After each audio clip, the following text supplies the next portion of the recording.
Good morning students. Marsilea topic हमारा चल रहा था। पिछले वीडियो में स्पोरोकार्प के बारे में हमने अध्ययन किया था, एक्सटर्नल एंड इंटरनल स्ट्रक्चर के बारे में।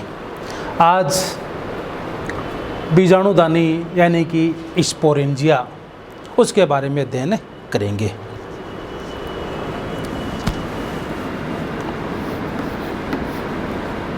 मार्सिलिया के अंदर जो बीजाणुदानी होती है वो लेप्टो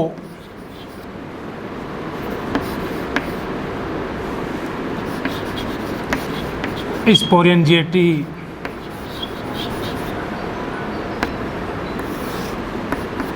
यानी लेप्टो स्पोरेंजिएटी टाइप की होती है।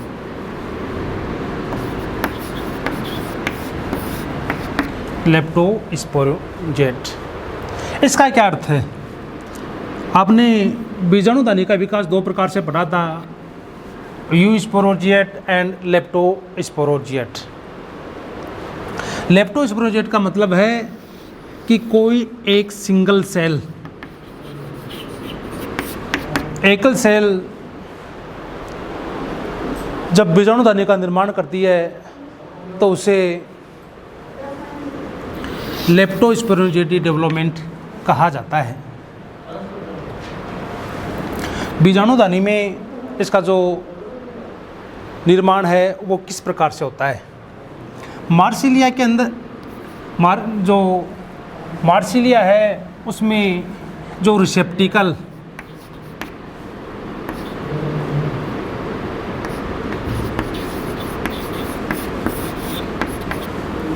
के अंदर शीर्ष व पार्श्व, शीर्ष व पार्श्व, शीर्ष भाग में मेगा स्पोरेंजियम एंड माइक्रो, जो दोनों तरफ पार्श्व सतह पर पाई जाती है। Mega sporangium and micro sporangia. अब इसका निर्माण किस प्रकार से हो रहा है उसके बारे में हम चर्चा करेंगे।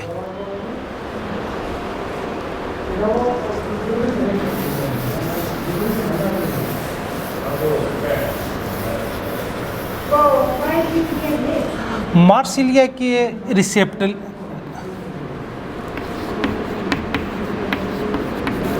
रिसेप्टिकल की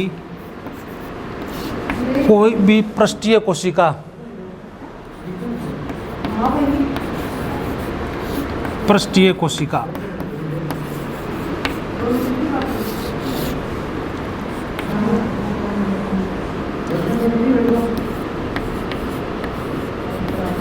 स्पोरेंजियल इनिशियल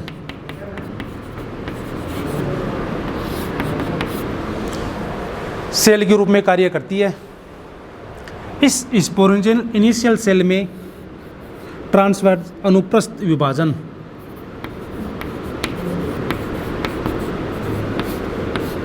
जिसके फलस्वरूप दो कोशिकाएं बनती हैं, आउटर सेल और इनर सेल। इनर सेल बीजाणुदानी के निर्माण में आगे भाग नहीं लेती। ये जो आउटर सेल है, इस आउटर सेल से ही संपूर्ण बीजाणुदानी का निर्माण होता है। इस आउटर सेल के अंदर तीन विकिरण विभाजन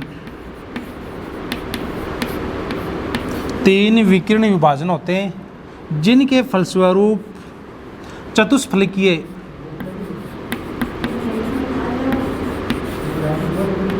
शीर्षस्थ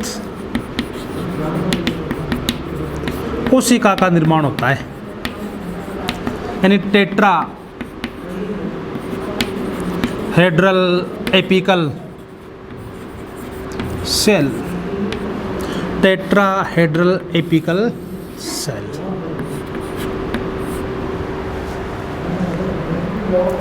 इस टेट्राहेड्रल एपिकल सेल में 3 पृष्ठों पर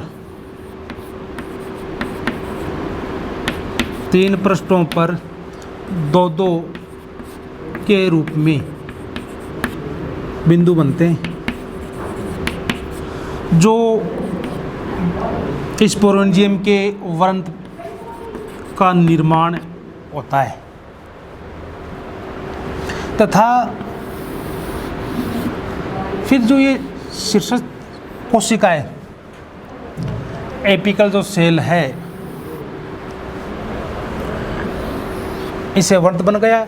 एपिकल सेल में प्रीक्लाइनल डिवीजन होता है, जिसके फलस्वरूप 2 सेल बनती हैं, आउटर जैकेट इनिशियल तथा inner archesporial cell. Outer jacket initial cell में एंटीक्लाइनल एंड पेरिक्लाइनल डिवीजन के फलस्वरूप वन लेयर जैकेट का निर्माण होता है। जो आर्किस्पोरियल सेल है, इसे परसूतक सेल भी कहते हैं। इसमें प्रीक्लाइनल डिवीजन होता है, जिससे 2 कोशिकाएं बनती हैं।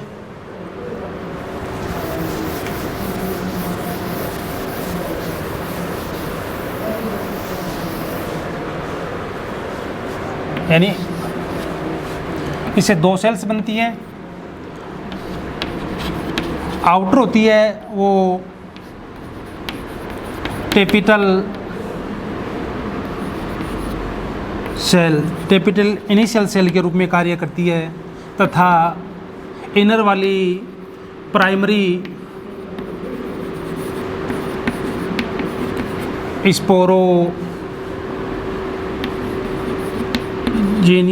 स्पोरोजीनियस सेल्स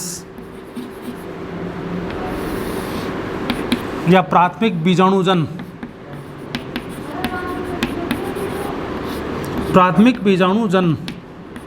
कोशिका के रूप में कार्य करती है।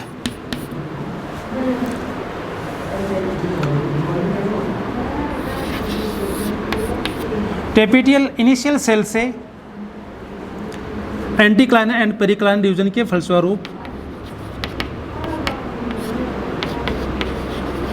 पेरिक्लाइनल डिवीजन के फलस्वरूप 2 से 3 लेयर्ड टेपिटम का निर्माण होता है। टेपिटम का निर्माण होता है। अब प्राथमिक बीजाणुजन प्राइमरी स्पोरोजीनियस सेल्स, इससे 8 से लेकर 16 तक स्पोर मदर सेल का निर्माण होता है। संख्या ध्यान में रखनी है, 8 से 16 तक स्पोर मदर सेल बनती हैं, और प्रत्येक spore mother cell reduction division के फलस्वरूप स्पोर का निर्माण करती है। अब वो स्पोर माइक्रो हो सकते हैं या मेगा हो सकते हैं। जब मेगा स्पोरेंजियम का निर्माण होता है, उस स्थिति में केवल एक spore mother cell, 1 spore mother cell जीवित अवस्था में रहती है, शेष नष्ट हो जाती है। इसमें रिडक्शन डिवीजन होता है तो 4 मेगा स्पोर बनते हैं। इन 4 मेगा स्पोर से भी केवल 1 मेगा स्पोर ही जीवित अवस्था में पाया जाता है। जो नष्ट होने वाली स्पोर मदर सेल या जो स्पोर्स, ये इस मेगा स्पोर के भोजन के लिए काम आते हैं, पोषण के रूप में काम आते हैं, जिसके कारण लघु बीजाणुओं से यह आकार में वृद्धि कर जाता है, बड़ा हो जाता है। इसलिए इसे गुरु बीजाणु या मेगा स्पोर के नाम से जाना जाता है। आप लोगों को पता भी है कि मार्सिलिया में जो स्पोर्स होते हैं वो कितने प्रकार के होते हैं? 2 प्रकार के होते हैं, लघु बीजाणु और गुरु बीजाणु। इस गुण को हेट्रोस्पोरी के नाम से जाना जाता है। जब माइक्रोस्पोर का निर्माण होता है, उस स्थिति में जो 8 से 16 तक स्पोर मदर सेल है, प्रत्येक में रिडक्शन डिवीजन होता है, जिससे या तो 32 या 64 माइक्रोस्पोर का निर्माण होता है। 32 या 64 माइक्रोस्पोर बनते हैं। प्रत्येक स्पोर लिविंग रूप में पाया, यानी जीवित रूप में पाया जाता है। तो इस प्रकार से मार्केरेंसिया में स्पोरेंजियम का निर्माण होता है। तो इनका जो डेवलपमेंट है वो किस प्रकार से होता है, इसमें कितने प्रकार के बीजाणु पाए जाते हैं, उनके बारे में हमने चर्चा की। अब इसकी स्ट्रक्चर देखें तो स्ट्रक्चर में जैकेट लेयर पाया जाता है, 2 से 3 लेयर टेपिटम पाया जाता है। इनके अलावा इसमें 2 प्रकार के बीजाणु प्रेजेंट रहते हैं, लघु बीजाणु और गुरु बीजाणु। तो इस प्रकार से हमने मार्केरेंसिया में बीजाणुदानी के विकास के बारे में अध्ययन किया। ओके, धन्यवाद।